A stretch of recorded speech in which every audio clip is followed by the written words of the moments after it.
গাজায় গণহত্যা চালাচ্ছে না ইসরায়েল, বললেন জো বাইডেন। ফিলিস্তিনের অবরুদ্ধ গাজা উপত্যকায় ইসরায়েলের গণহত্যা চালাচ্ছে না বলে দাবি করলেন মার্কিন প্রেসিডেন্ট জো বাইডেন। ফিলিস্তিনপন্থী বিক্ষোভকারীদের সমালোচনার মুখে সোমবার 20 মে হোয়াইট হাউসের এক অনুষ্ঠানে এমন দাবি করেন তিনি। হোয়াইট হাউসের এক অনুষ্ঠানে বাইডেন বলেন, গাজায় গণহত্যা চালাচ্ছে না ইসরায়েল, আমরা এমন অভিযোগ অস্বীকার করি। যুক্তরাষ্ট্রে একাধিক অনুষ্ঠানে ফিলিস্তিনপন্থী বিক্ষোভের সম্মুখীন হয়েছেন বাইডেন।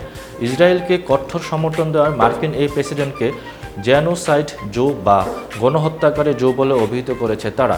হোয়াইট হাউসের এই অনুষ্ঠানে ইসরায়েলকে 7 অক্টোবর হওয়া হামলার ভুক্তভোগী হিসেবে উল্লেখ করেছেন বাইডেন। ওই দিন ইসরায়েলি ভূখণ্ডে ফিলিস্তিনি সশস্ত্র গোষ্ঠী হামাসের হামলায় 1200 ইসরায়েলি নিহত হন।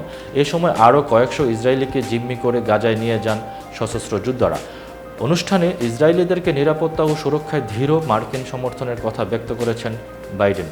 তিনি বলেন, হামাস নেতা ইয়াহিয়া সিনওয়ার এবং হামাসের অন্যান্য কসাইদের বের করে আনতে ইসরায়েলিদের পাশে রয়েছি আমরা হামাসের হার দেখতে চাই।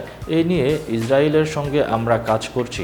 হোয়াইট হাউসের এই অনুষ্ঠানে যুদ্ধ অপরাধের দায়ে ইসরায়েলি প্রধানমন্ত্রী বেঞ্জামিন নেতানিয়াহু এবং তার প্রতিরক্ষা মন্ত্রীর বিরুদ্ধে আন্তর্জাতিক অপরাধ আদালতে আইসিসি গ্রেপ্তারি পরোয়ানার বিরোধিতা করছেন জো বাইডেন।